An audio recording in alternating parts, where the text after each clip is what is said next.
Wilson Morales from Black Film TV. Here we are. How many scripts you went through before you said this is the one? Maybe at least 8. 8 over the years. And I look at back, and I saw John and Judge. I'm on a plane over here. I'm on Delta. They're playing the original on the plane right now. So then I look back and I look at this movie, and it goes, how is it that Axel doesn't change and everybody else has changed positions? How can you still be a regular cop 40 years later? Yeah, but he's supposed to be retiring. That's when the movie starts off. Axel's still out there on the streets, and all of his contemporaries, they're the chief of the police and all that, like, hey, and he's Paul Reiser's character is getting ready to retire, and he's like, hey, you should be retiring too. That's what the movie is about. Axel's still doing what he's always done, and he's got the pedal to the metal.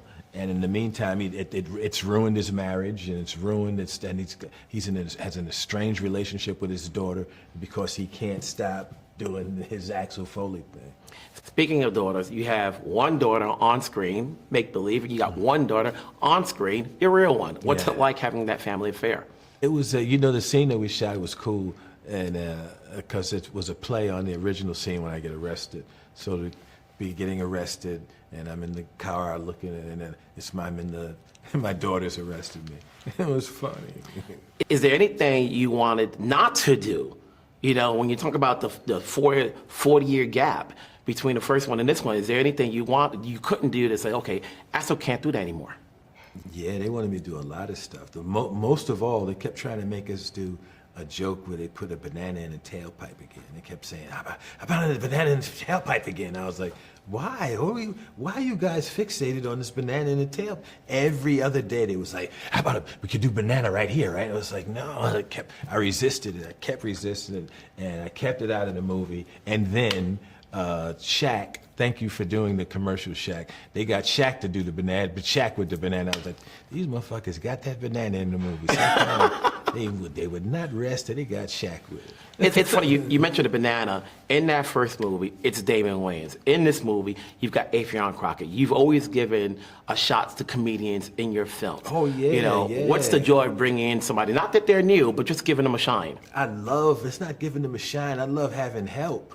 I love Boomerang and Life and Harlem Nights and all these movies where you get other comedians and you got other stuff. It ain't all on you when you get to play and improvise and stuff. And I love that. Is there any other role you want to revisit, or do you want to start something new? There's stuff that I'll revisit. We get ready to do another Shrek movie. We're doing Shrek, and then we're doing just a Donkey movie. Donkey is going to have his own movie.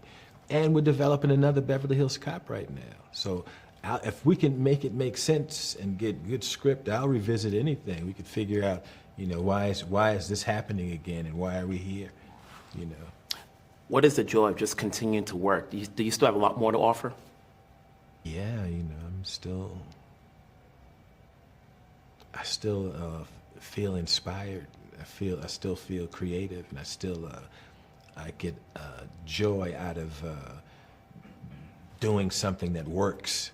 The actual process of doing something is not joyful, but when you do something and it comes out right, I love it. It's nothing like being involved with something that's good.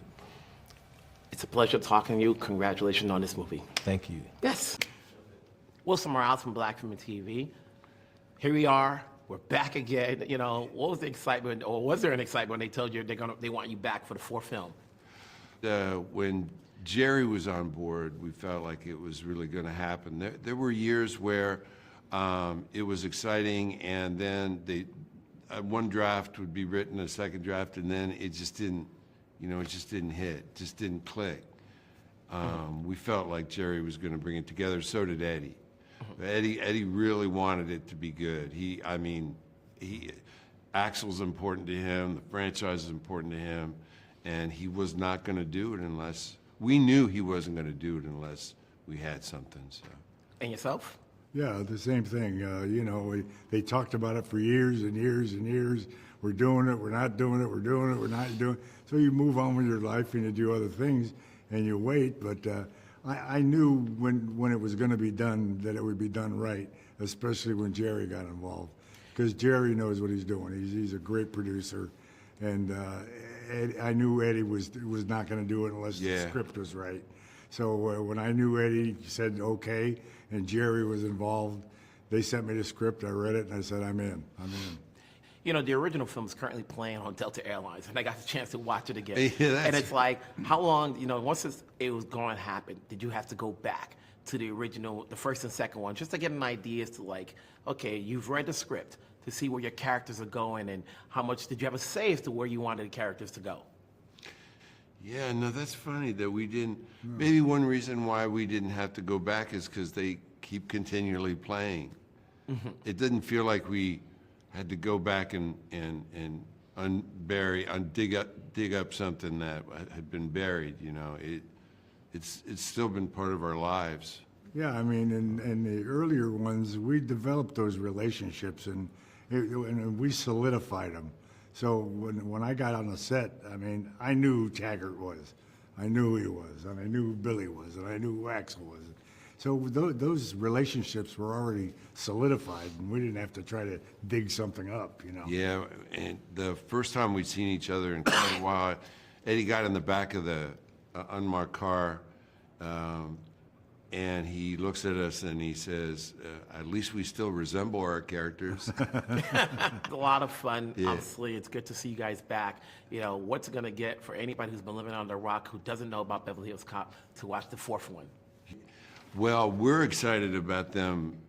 If they see the fourth one and it's their first one, we want people to discover the first one, you know, and enjoy it. I think they would. So we're excited about that, about people that haven't seen any of them enjoying the others we've made. Hey, it's good to see you guys back. Congratulations. Thank you. Talk to you guys down the road. Okay. All right, All thank you very much. Thank you. Wilson Morales from Black Film and TV. 4 decades later, you and Eddie, different films. Yeah. How does it feel like all of us still be in this game? Oh, it's so great that I'm still in the game because that's the main thing. I mean, just that I can still get a job just blows my mind. Honestly, I'm not. It's not false humility. A lot of when you hang in as long as I have, you see a lot of people come and go. You know, and to get this opportunity at 40 years after the first one came out and getting a chance to work with Eddie was just fantastic, and I'm very grateful. Here you are. Obviously, a lot of us like to think we've seen all of the movies, but did you have to play catch up with the first three films in order to do this? And I went and watched part 1 and part 2 again. I'll be honest. I'll be really honest. And I told Eddie this. I haven't seen part 3, and Eddie was like, see, part 3 is soft. He's the one who said it. I guess I should maybe go back and watch part 3 at some point. But I remember loving Beverly Hills Cop so much when I was young, and probably too young, actually, to watch those movies. Because it was my older brother was a huge Eddie Murphy fan. And, you know, when you have an older sibling, the things they like take on this mystical ultra coolness. And for me, that was Eddie Murphy. So now getting to play this new sidekick in the new Beverly Hills Cop movie is so exciting for me. It's not that often where not only the characters take play, the actors take play, the city itself. We're talking Detroit and Beverly Hills. You know, you guys have been around here long enough. Is there a difference from back then to now? Oh, in terms of Beverly Hills? Yeah. I would think. I guess what I would say is maybe, but there's also something that's stayed pretty consistent. I mean, there's that great scene in the movie where Eddie's driving, he ends up, on Rodeo driving. There's all those cuts of, all the things that are going on in Beverly Hills. You go down to Rodeo Drive, you're probably going to see, at least some of those things still happening exactly the same way. You know, when you're working with Eddie, he's older now, but does he still have the funny bones in him to make you crack when you're doing scenes and when you're not doing scenes? Oh, absolutely. He's absolutely got it. When we're not shooting, though, some comedians are always on, need to make everybody laugh all the time. Eddie's very laid back. He's sort of like, I don't have anything to prove. I'm Eddie Murphy. Yeah, You he know what I doesn't mean? try. He doesn't try to be funny. He's real casual. It's an easygoing guy to hang out with. I mentioned 4 decades earlier. Obviously, we've now got a new BHC film. Can we get another reboot of Footloose? Hey. They did it. They did it again. Yeah, I wasn't in it, but they did it again. I think they came to me and said, would you want to be the old dad or the drunken dad? But think or about it. We're something?" not I was even like, we're not even talking about what are you BHC3. smoking? I mean, no, I don't want to be the old drunken dad. What is that? I mean, no. But to still be in this game, even including yourself, you've been around a good minute. You know, it's not easy getting work and just getting roles so that people could see. We've got a medium where, you know, because of streaming platforms, there's a lot out there.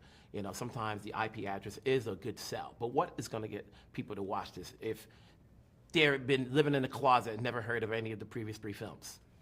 I think you'll still love this movie whether you've seen the original Beverly Hills Cop or not. Just because he's Eddie Murphy for a reason. Not just because of who he was, but because he's still just one of the most funny and talented and best actors living.